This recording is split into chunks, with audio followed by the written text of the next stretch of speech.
Hello students, welcome to English lecture. Today we will discuss the final part of the lesson, the call of the soil. So far we have seen that the writer was in search of a traditional variety of rice, that is kasbai, and he got information from the former sarpanch or ex-sarpanch of the village, and he was thinking that if he would get some seeds of that rice, then it would be well for him. So let us see what happens with him. So he was discussing all these things with Sarpanch, and so I asked why he had shifted if he was so unhappy with the hybrids. So the writer asked the Sarpanch why he had shifted. Shifted means here why he changed to take that variety of kasbai with the hybrids. If he was so unhappy with the hybrids, why he has taken hybrids? No one forced him to do, did they? So it was not compulsory for him to take hybrid rice in his field. Then why he turned to hybrids? He smiled and replied that their fields did not have fences, and once the harvest was over, the cattle were released into the fields. If my field alone has cast by, it will be a treat for the cattle, he explained. So that was the simple reason that other farmers they were not growing kasbai in their field, and kasbai was is a long duration crop, and that's why once the harvest was done of that hybrid rice, then cattle were released into the fields. And if my field alone has kasbai, it will be a treat for the cattle. साधं simple कारण होतं की कासबाई ही दीर्घकाळ म्हणजे ज्याला पीक घेण्याला जास्त काळ लागतो अशी जात आहे आणि हायब्रीड हे लगेचच पीक लवकर येतं, लवकर काही दिवसात येतं. मग इतर शेतकऱ्यांनी जर हायब्रीड लावलं असेल तर त्यांच्या शेतामधला हंगाम संपला की गुरंढोरं जी आहेत, जी चारा खाण्यासाठी येतात, त्यांच्यासाठी याच्या शेतात कासबाई अजून असणार आणि त्यामुळे त्यांना ती एक ट्रीट किंवा त्याला आपण एक फिस्ट म्हणतो तशा प्रकारे त्यांना एक छान खायला चांगलीच गोष्ट झाली असं झालं असतं. आणि म्हणून म्हणजे इतर शेतकऱ्यांनी हायब्रीड लावला म्हणून आणि त्याच्या शेताला कुंपण नव्हतं म्हणून त्याला शेवटी कासबाई सोडून द्यावं लागलं आणि हायब्रीडकडे त्याला वळावं लागलं. That was the simple reason. Sometimes we have to fall in line with the community. To fall in line म्हणजे कम्युनिटीबरोबर त्या प्रवाहामध्ये आपल्याला जावं लागतं, समाजाच्या बरोबर राहावं लागतं. ही लॅमेंटेड. टू लॅमेंट म्हणजे शोक करणे, to feel sorry. Hybrids need more water, fertilisers and pesticides. He said that yields were good initially, but of late had reduced a lot. Besides, he said that each year they had to increase the quantity of urea and pesticides they used. So, what was the adverse effect of using hybrid? He said that hybrids need more water, fertilizers and pesticides. हायब्रीडची जी भाताची जात आहे ती घेण्यासाठी जास्त पाणी, त्यानंतर जास्त खतं, फर्टिलायझर्स म्हणजे खत आणि पेस्टिसाइड्स म्हणजे कीटकनाशकं लागतात.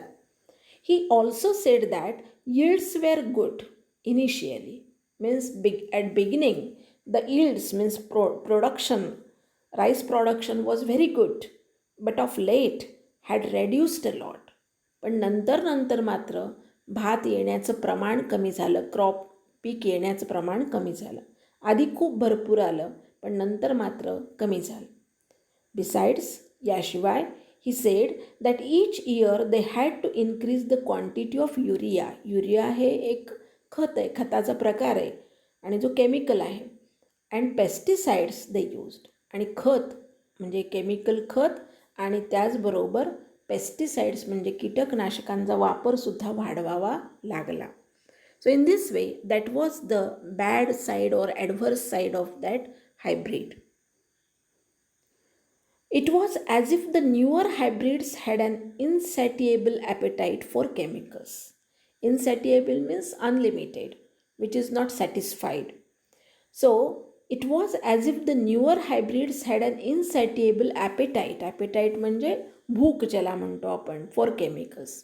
जणू काही हे नवीन हायब्रिड जात जी आहे भाताची त्यांना अजून अजून खतांची मात्रा हवी होती आणि त्याची त्यांना भूक होती. He told us that even when there were flash floods in the 60s, Kasbai had stood its ground. जेव्हा 60 साली मोठ्या मोठ्या प्रमाणात फ्लड्स म्हणजे पूर आला तेव्हा कासबाई हे ग्राउंडला चिकटून उभं होतं. He fondly remembered how the rice was still standing when they all returned to the village after the floods had receded.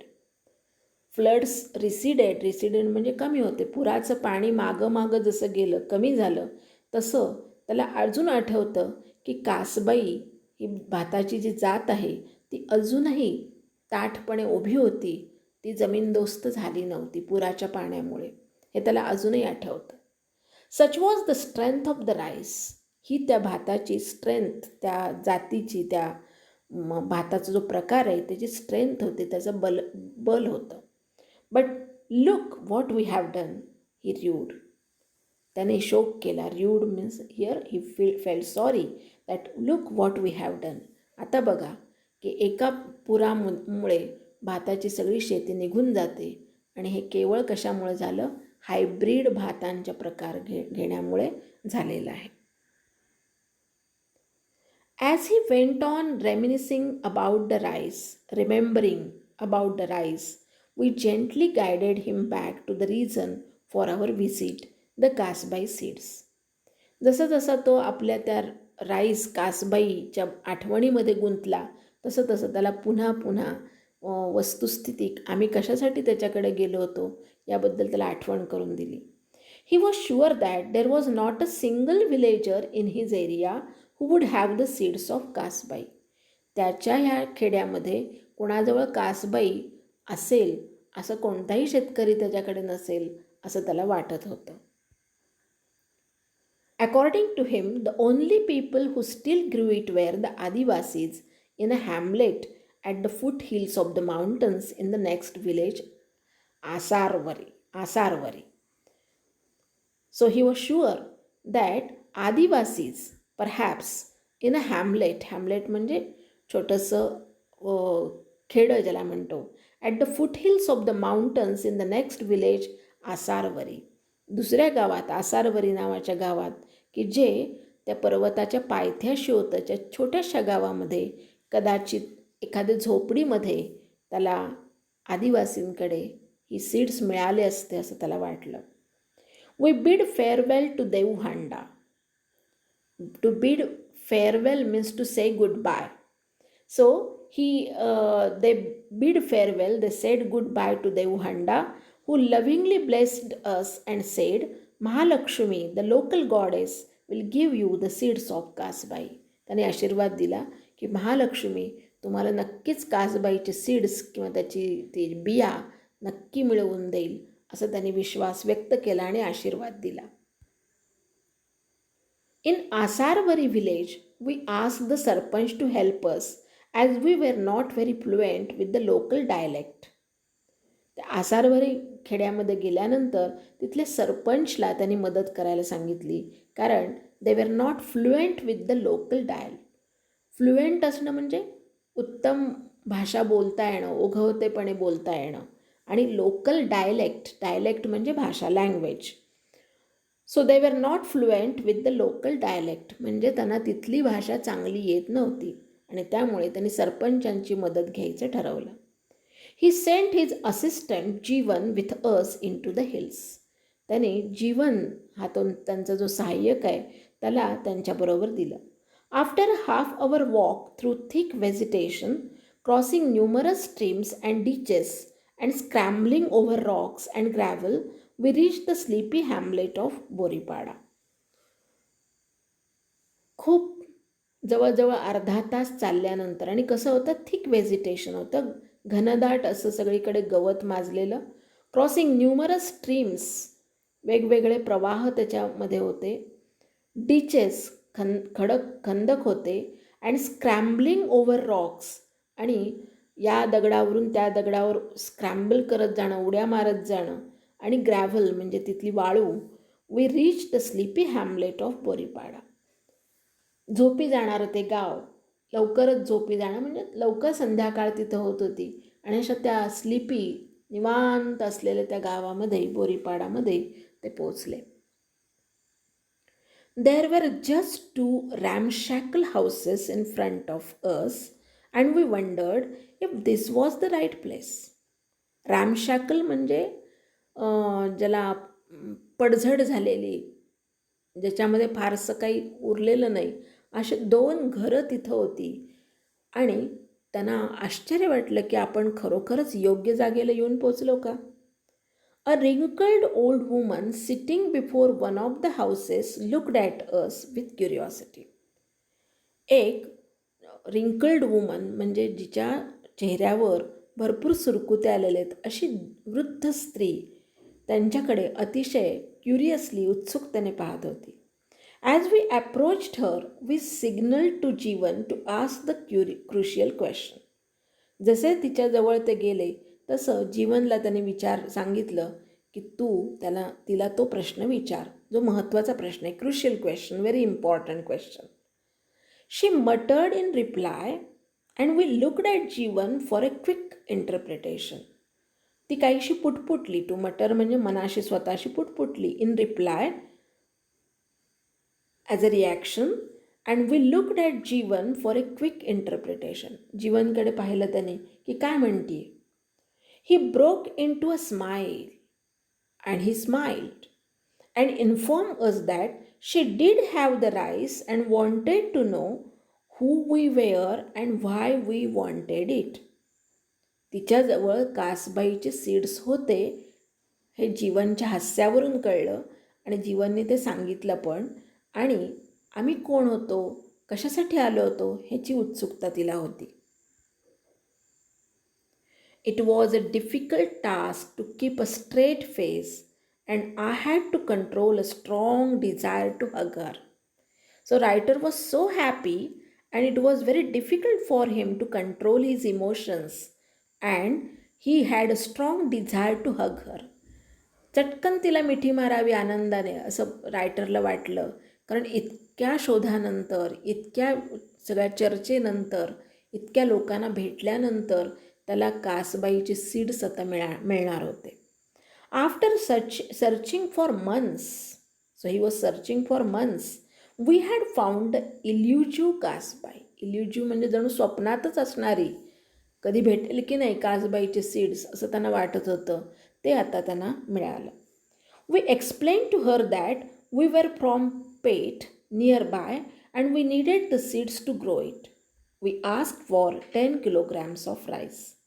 आम्ही शेजारच्या पेठ नावाच्या गावामध्ये राहतो आहोत आणि आम्हाला वाढवण्यासाठी म्हणजे लावण्यासाठीच ते बिया हव्या आहेत असं त्यांनी सांगितलं. And they asked for 10 kilograms of rice. She muttered and scolded. ती पुटपुटली.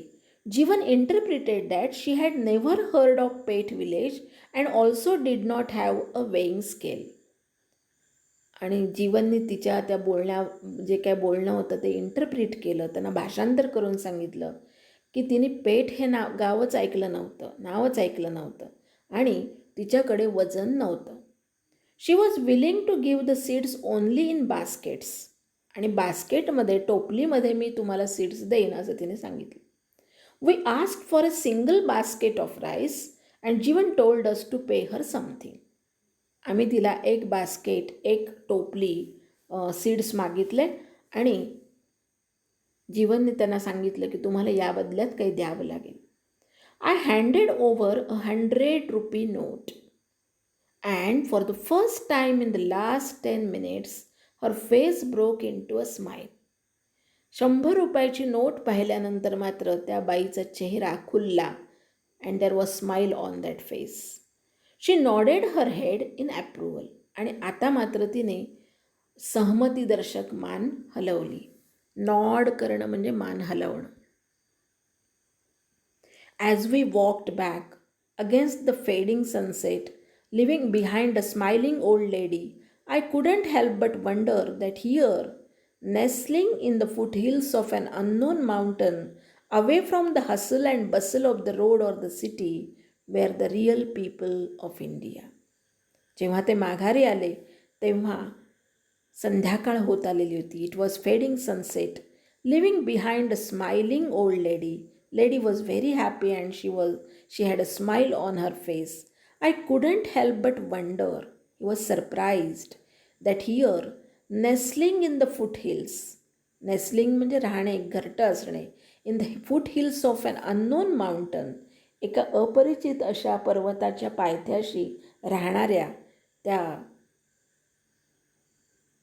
लोकांकडे, which was away from the hustle and बसल.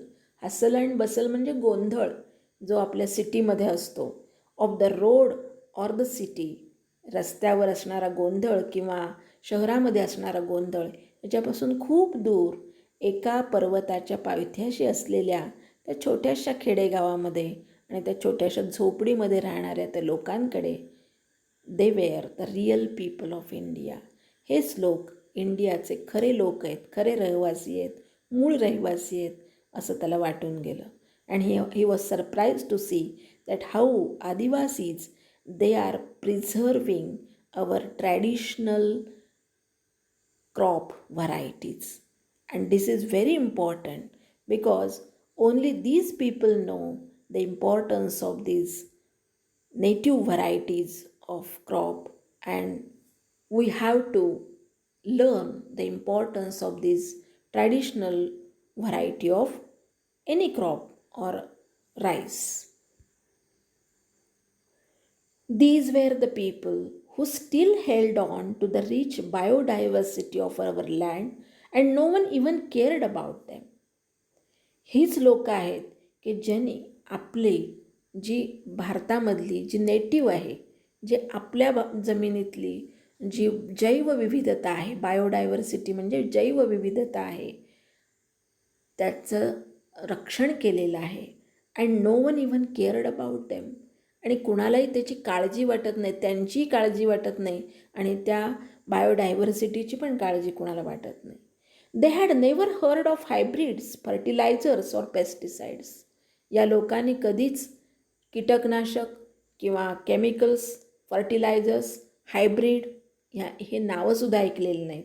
दे just grew their rice and ate what they got. जे त्यांना पारंपरिक पद्धतीने मिळणारी जी जात आहे किंवा तिथली ओरिजिनल ही जी व्हरायटी आहे ते फक्त ते वाढवतात आणि त्यांना जे मिळेल ते खातात. The old lady we met had probably never left Boripada. त्या बोरीपाडा नावाचं ते छोटंसं खेडेगाव तिने कधी सोडलेलं सुद्धा नव्हतं.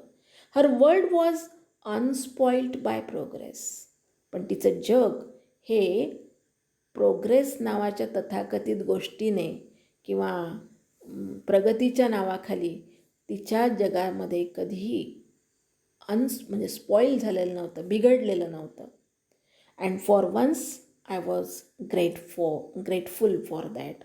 आणि म्हणून त्याला त्या स्त्रीबद्दल कृतज्ञता वाटली, या आदिवासी लोकांबद्दल कृतज्ञता वाटली. He felt very thankful to them that yes, these are the people, they are preserving our tradition. These are the people, they are preserving our biodiversity, and that's why hats off to them. So that was the feeling in his mind. So act healthy, be healthy, and eat healthy. That is the motto, that is the principle of these people. So students, we have seen the writer's efforts to grow the traditional crop of rice, that is kasbai, and why it is necessary to grow such crop. Because if we take such native crop in our land and with the help of organic farming, then only we can maintain the quality of our soil, and our soil can be very fertile, and that is very important.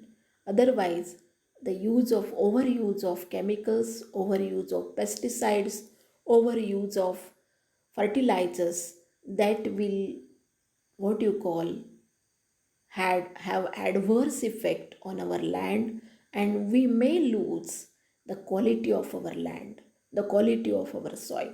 So that's why the writer emphasizes the importance of organic farming and the importance of growing traditional and local variety of crops in the fields. So I hope you might have understood the lesson very well. And now, in the next lecture, we will discuss the activities based on this lesson. Till then, thank you. Thank you very much.